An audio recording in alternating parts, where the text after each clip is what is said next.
Hola amigos, hemos venido al convento de Santo Domingo para presentar un programa sobre evangelización y arte religioso.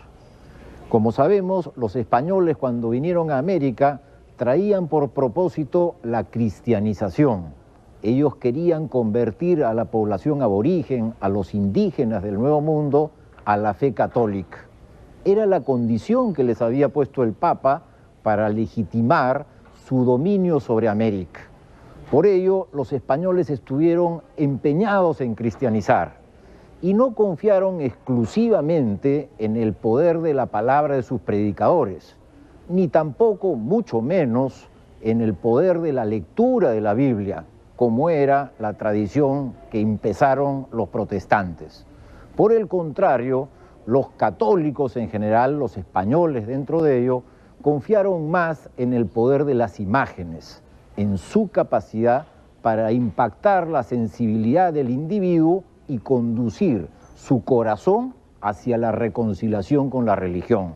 La religión entraría gracias a que las imágenes, pinturas y esculturas convencerían a la gente.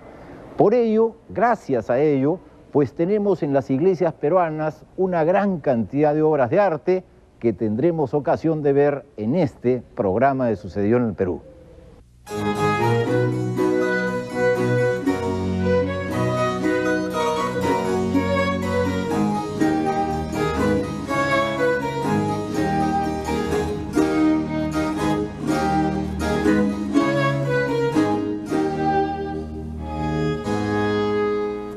Luego de la llegada de los europeos al Nuevo Mundo en 1492, los reyes católicos acudieron al Papa para que establezca la legitimidad de su dominio sobre América. Los españoles habían llegado primero gracias a Cristóbal Colón, pero inmediatamente después, los portugueses habían arribado a Brasil. Tomando en cuenta estos descubrimientos iniciales, el Papa, a través del Tratado de Tordesillas, dividió el Nuevo Mundo entre España y el Portugal. El Océano Atlántico quedó dividido por medio de una línea trazada de norte a sur al oeste de las islas de Cabo Verde. El hemisferio oriental era de Portugal y el occidental de Castilla, es decir, de España. El sumo pontífice no quería que los países protestantes llegaran a América. En esa misma época se estaba dividiendo el cristianismo y surgiendo el ala protestante. Por ello, el Papa quería reservar el Nuevo Mundo para las potencias católicas y cerrar el paso a los protestantes. En este sentido, cuando dividió América entre España y Portugal, les impuso una obligación: evangelizar a la población nativa, ganar sus almas para la verdadera religión, la católica. La conquista española es una empresa medieval y renacentista al mismo tiempo, ¿no? Es medieval porque la estructura mental de los conquistadores sigue siendo medieval, o sea, la conquista en sí es la última gran cruzada religiosa de Occidente. La idea era llevar el evangelio a todo el mundo. Gracias a la política de evangelización, los conquistadores siempre estaban acompañados por religiosos, valientes sacerdotes que arriesgaban su vida con el propósito de salvar a la población de las garras del demonio. Entonces, de alguna manera, la empresa de la conquista es leída como un evento apocalíptico que anuncia el final de los tiempos. Los religiosos europeos que acompañaron a los conquistadores normalmente disponían de una sensibilidad más refinada que los rudos soldados y comerciantes de los primeros momentos. Entre estos sacerdotes hubo artistas, escritores y hombres de ciencia. Algunos dejaron testimonios muy valiosos del encuentro entre los dos mundos. Otros fueron torquemadas que abusaron de su celo para perseguir las costumbres indígenas. Hubo de todo, y no faltó religioso dedicado a amasar fortuna, como parece haber sido el bueno de Hernando de Luque, el supuesto tercer socio de la conquista del Perú. A partir ya de la capitulación de las capitulaciones de Toledo, de Pizarro con la corona, vienen con los conquistadores religiosos de diversas órdenes.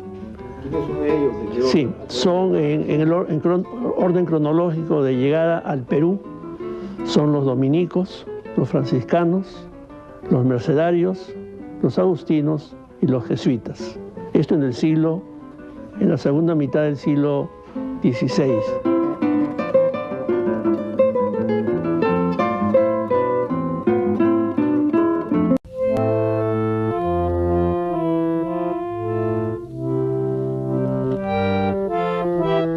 Producida la gran división del cristianismo y la separación de los protestantes, el catolicismo se reorganizó en el Concilio de Trento. Los altos dignatarios de la Iglesia se reunieron para diseñar la política del papado en el nuevo y desfavorable contexto de una amarga división con Lutero y sus seguidores. Fueron muchas las sesiones en Trento porque el concilio se desarrolló a lo largo de varios años. En determinado momento, el concilio trató el tema de las imágenes religiosas. Trento, como tú sabes, es el examen que así misma se hizo a la Iglesia a partir de la Reforma luterana.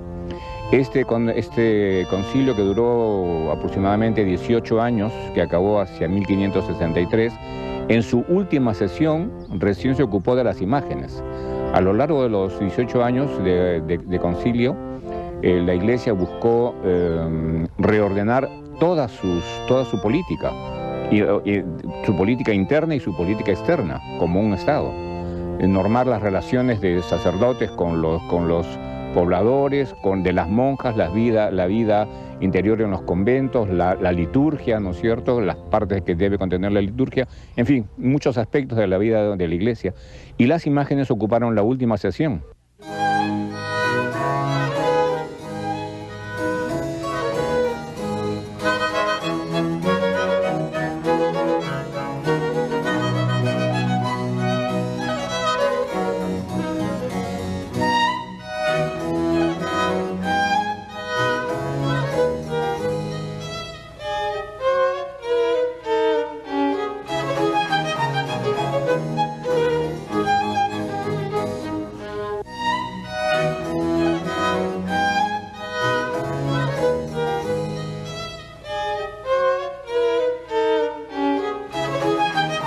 Los protestantes habían rechazado las imágenes y acusaban a la Iglesia de idolatría por su abundante uso en la práctica religiosa. Los luteranos rechazaban la pompa ceremonial y querían un contacto más personal e íntimo con la divinidad. Después de discutir, la Iglesia Católica optó por ratificarse en el empleo de imágenes para fines de evangelización. Es más, el Concilio de Trento recomendó calurosamente su uso para convencer a fieles simples y sencillos de convertirse al catolicismo. La idea era que solo unos cuantos ilustrados entendían los escritos. Incluso los oradores tenían dificultades en ser comprendidos a plenitud. En todo caso, el sacerdote que dirigía unas palabras podía reforzarlas aludiendo a pinturas que relataran los principales misterios de la religión. Por ello, se ordenó que todo templo contuviera cuadros religiosos que pudieran impresionar a los fieles y cautivarlos, dejándoles una enseñanza teológica y moral.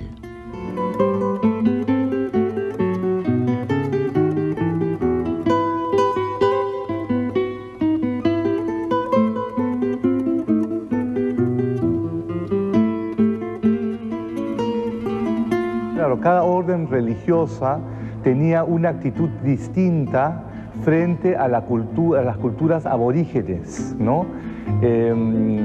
Por regla general, mientras que los dominicos y los franciscanos quisieron hacer tabula rasa con las culturas precolombinas por considerarlas incompatibles con el Evangelio, e incluso algunos utilizan la demonología como herramienta hermenéutica para interpretarlas, y asocian las culturas del hombre precolombina con el culto al demonio. Los agustinos y los jesuitas, que estaban imbuidos con la cultura del Renacimiento italiano, con las obras de Platón, de Hermes Trismegisto, de Pico de la Mirandola, de Marsilio Ficino, que eran los grandes especialistas en el simbolismo de la antigua Grecia, de Roma, de Egipto. ellos empiezan a hacer también un estudio profundo de la simbología andina y se dan cuenta que la mejor manera para lograr una conversión exitosa era utilizar elementos de la propia cultura andina para la conversión de los naturales.